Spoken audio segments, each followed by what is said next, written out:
Hey, all, in this video, we are going to go over how to make a position time graph or XT graph from a velocity time graph. So let's first talk about the steps to do this, and then we'll work through several examples. So your first step when doing this is to calculate the area between your line and your x-axis. This is also referred to area under the curve, but how I like to phrase it in simple terms is the area between the line and the x-axis, right? So to do this, this will be the distance traveled by the object during that time period. And then our two area formulas, which we've talked about before, is the area of a rectangle, which is length times width, or the area of a triangle, which is 1/2 base times height, right? If you find you have a positive area, then your object is moving in the positive direction or moving forward, and your line will go up on the position time graph.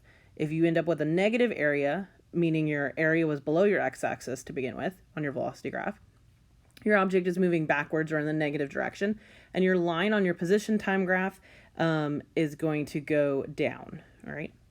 So the second step is to plot the distance on your position graph during that time period. And then you'll determine the shape of the line needed based on your information in your velocity time graph. So this could be, is this accelerating, if it's speeding up, slowing down, constant velocity, not moving, things of that nature, because you want both graphs to tell you the same information, okay? So now let's work through some examples to hopefully make this where you can understand it better. All right, so if you're following along on your guided notes, I've gone ahead and filled in these graphs on the left because they're blank on the guided note sheet. So first up, we're going to work with a simple one. We have a velocity time graph that has a horizontal line at 2 meters per second for 5 seconds. Okay. So now we're going to find, our first step is to find the area. So for this, we're finding the area between the line and the x-axis, in which case we get a rectangle out of that, because when we do that, so we're just going to do length times width. So in this case, it'd be 5 times 2, right? And that's going to equal 10. And that 5 was in seconds. That 2 was in meters per second. So seconds cancel, leaving us with just meters, right? So our total distance travel is 10 meters. Then there's a spot on this chart to talk about the description of motion. So what is this object doing during those 5 seconds? Is it constant velocity, accelerating, that kind of thing? So going back to our notes on velocity time graphs, you'll remember that on a velocity graph, a horizontal line means we are maintaining a constant velocity. We are maintaining that velocity of 2 meters per second.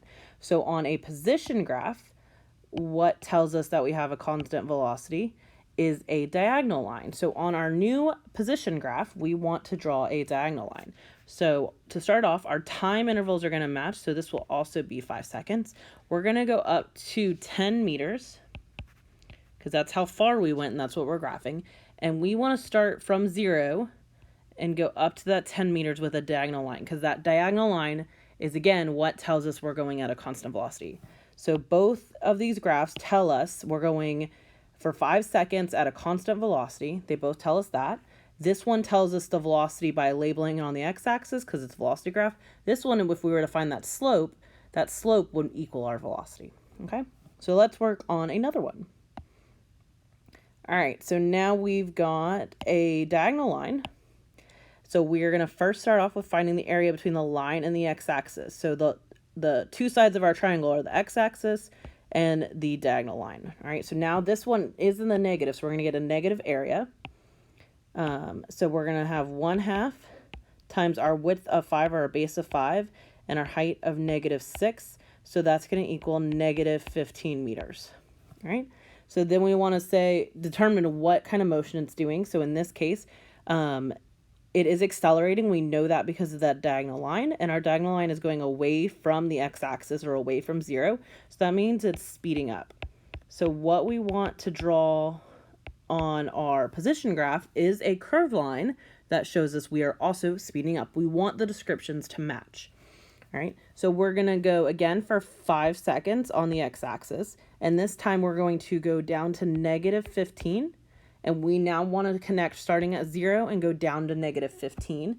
And we want to show a curve that's speeding up. So a curve that's speeding up is going to get steeper towards the end of the curve than it was in the beginning. So it's going to look something like this. All right. So I hope those two make sense. We're going to move on now.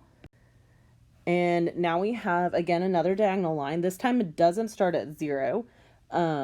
It starts at 8 and goes down to 4 over the course of 5 seconds.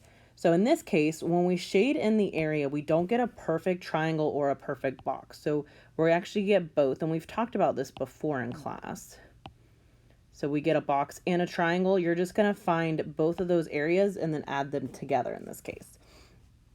So for the yellow triangle, or sorry, the yellow square rather, rectangle, it's just 5 times your height of 4, and that equals 20 meters. And then for the triangle, it's 1/2 times your width of 5 times your height, and that one is also a height of 4 because it goes from 4 up to 8. So that is going to equal 10 meters. So when we add those together, we're going to get 30 meters total when you add that. All right, so that's our area. Now we want to describe what it's doing. So here we have a diagonal line, so that means it is accelerating. So that means we're going to draw a curve on a position graph, and then that line is approaching our x-axis. It's going towards it, so it's going towards 0. So that would imply that it is slowing down. All right, so we want a curve that is going a positive 30 and is slowing down. So we're going to start at 0. We're going to go for 5 seconds total, and we want to go up to 30 meters. All right, so a curve that shows us we're going in the forward direction and slowing down is going to get steeper at the end. So it's going to look like that. All right, I hope this is starting to click for you. Then the last one, we're now going to bring in 2 parts to the graph. All 3 of the examples we've done so far have just had one section to it. It's just had the one line. Now with this last one, we have a diagonal, and then it switches over to a horizontal line. So what you're going to do with things like this is break it up into 2 sections. Instead of breaking it up and then adding them together, you're not going to add them together though. All right. So we have, first up, we're going to have a triangle, and then it's going to switch over to the box. So again, you're not going to add these together this time. All right, so for the first one, the triangle is going to be 1/2, and then the width of that triangle was 2, and the height was 5. So that is going to give you an area of 5. So let's go ahead and just focus on that triangle for a second and draw our position graph. So a diagonal line that's going away from 0 on a velocity graph tells us that we are speeding up. So if we are speeding up for 2 seconds, and we are going a total of 5 meters here. All right, so we want a curve that is going to get steeper over that 2 meters. Okay, so that finishes off our triangle. Now for the box or the rectangle, we're going to find that area. So it goes from 2 to 4, so its width is 2, and its height goes up to 5, so its height is 10 meters. All right. And then we have a horizontal line. So a horizontal line on a velocity graph tells us we're going a constant velocity. And a constant velocity on a position graph means a diagonal line. So we're going to draw a diagonal line, and we're going to go up 10 more from where we ended at. So we ended up here at 5 meters. We're going to add 10 to that and go up to 15 meters total. So it's going to go off of our graph paper here a little bit. So we're going to have a diagonal line that tells us we're going a constant velocity, and we've gone in that section 10 more meters. All right. So again, we found our 5 meters. So we went up to 5, and then we went an additional 10 meters. So we wanted to go up from where we ended 10 more from there. If there was a third section on this velocity graph, we'd find that area. And then if it was positive, we'd go up more. If we'd negative, we'd go down. All right. So as we work through this unit and get to more and more complex graphs, know that you'll always start from 0. You don't technically have to, but to keep things easy, you will start from 0. And then you'll add on for each section if it's positive, or subtract off of it if it's negative. So if this was a negative 10 here, we would have gone down instead of up. And again, we'll practice this a bunch, but if you've got any questions, please reach out and ask. All right.